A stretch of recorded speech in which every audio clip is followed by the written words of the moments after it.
হরে কৃষ্ণ প্রণাম। আমি প্যারিস থেকে চারুশ্রী দাস বলছি। আমি আজকে আপনাদেরকে দামোদর লীলাটি বলবো। দামোদর লীলার গল্পটি শ্রীমদ্ ভগবতের সমগ্র মহাকাব্যে সবচেয়ে আবেগঘন গল্পগুলির মধ্যে একটি। ভগবান শ্রীকৃষ্ণের দুষ্টুমি ধরা পড়ে এই লীলায়। একদিন ঘুম থেকে জেগে ছোট্ট কৃষ্ণ যখন মায়ের কোলে এলো দুগ্ধ পান করার জন্য, মা যশোদা তখন কিছুটা অন্যমনস্ক হলে তিনি যে পাত্রে দুধ জাল দিচ্ছিলেন, দুধ ভাবল, আমাকে মাতা যশোদা আর দেখছে না, আমি আমার এই দেহ আর রাখবো না। এই বলে দুধ উথলিয়ে আগুনের মধ্যে কিছুটা পড়ে গেল।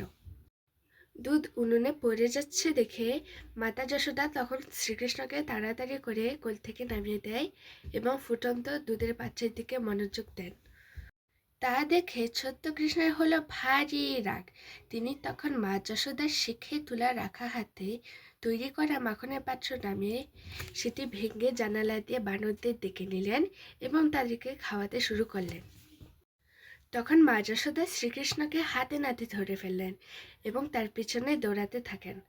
অনেক দৌড়াতে দৌড়াতে যখন মা যশোদা ক্লান্ত হয়ে পড়েন, শ্রীকৃষ্ণ তার মায়ের হাতে ধরা দেন। মা যশোদা তখন সিদ্ধান্ত নেয় যে এখনই তার শাস্তি পাওয়ার সময়। তিনি তাকে দড়ি দিয়ে উদকলের সাথে বেঁধে রাখার চেষ্টা করেছিলেন, কিন্তু তিনি যতই দড়ি ব্যবহার করুক না কেন, এটি সর্বদাই 2 ইঞ্চি করে ছোট হয়ে যাচ্ছিল। এইভাবে চলতে থাকে যতক্ষণ না মা যশোদা ক্লান্ত হয়ে পড়েন। অবশেষে তার প্রচেষ্টা এবং প্রেম দেখে শ্রীকৃষ্ণ নিজেকে বাঁধতে অনুমতি দেন। আমরা এর থেকে শিক্ষা পাই যে যেই 2 ইঞ্চি দড়ি সর্বদাই ছোট ছিল, তা দেখায় যে ঈশ্বরকে বেঁধে রাখার জন্য ভক্তি এবং প্রচেষ্টার প্রয়োজন।